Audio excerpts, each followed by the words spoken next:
শ্বশুর ফাদার, হ্যাঁ আপনি বিয়ে করেছেন? তো বিয়ে না করলে তোরটা কোন থেকে তা ঘরে ঘরে আত্মীয় হয়ে গেল না? মহাজালা তাই বাইরে বিয়ে করলে আর একটা আত্মীয় বাড়তো না? মহাজালা তো শ্বশুর ফাদার, হ্যাঁ এই যে এত বড় খাল, এটা কি বিল না নদী? এটা নদী নদী কাটিছিল কিটা? তোর বাপ কাটিছিল তোমাকে কি এরিছিল? আমি খাইছিলাম না দাঁত কিস কিস করেছিল না? মহাজালা রে দাঁত মাজিছিলাম কয়লা দিয়ে আরে আল্লাহ রে তোর দাঁত ফেলে দিবানি আমি দাঁত ফেলে দিলি শ্বশুর বাড়ি যে গোস্ত চাবাই খাবানি কিভাবে?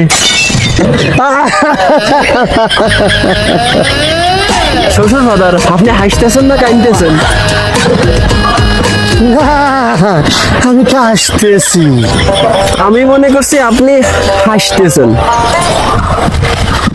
এই তোরে যাওয়ার কাছে আমি মায়ের দিয়ে ছাই খাইছি ছাই তা শ্বশুর ফাদার, আপনি ছাই খাতে গেলেন কে? আমারে কলেই তো আমি এক বস্তা চাইল হটা দিতাম। হারাম যাওয়া তোর মাইরেই ফেলে দেবো কে খালি আমারই দোষ? তোমার মায়ে যে আমারে টাকা চাইছে, টাকা নিয়ে নিয়ে ফতুর বানাই দিল। এই কয়টা নিছে তুই কি দিস আমার মায়ের? হ্যাঁ তোর মতো বলদের কাছে মায়ের বিয়ে দিয়ে ভুল করেছি, আমার মায়েও মরেছে আমিও মরেছি, আমার গোষ্ঠী ধরে মরেছে। আজ 500, কাল 1000, পরশু 2000, 10,000, 20,000 এরকম নিয়ে নিয়ে আমার ফতুর বানায় দিছে।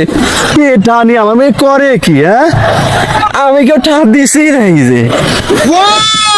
এ আল্লাহ তুমি আমারে উঠাই নাও, এ আমি কি জামুর সাথে আমার মেয়ে বিয়ে দিছি। আর তোমরা এইরকম ভুল করে না, এই গাদা আবুল টাবুল দেখে তোমাকে মাইয়া কেউ বিয়ে দে না।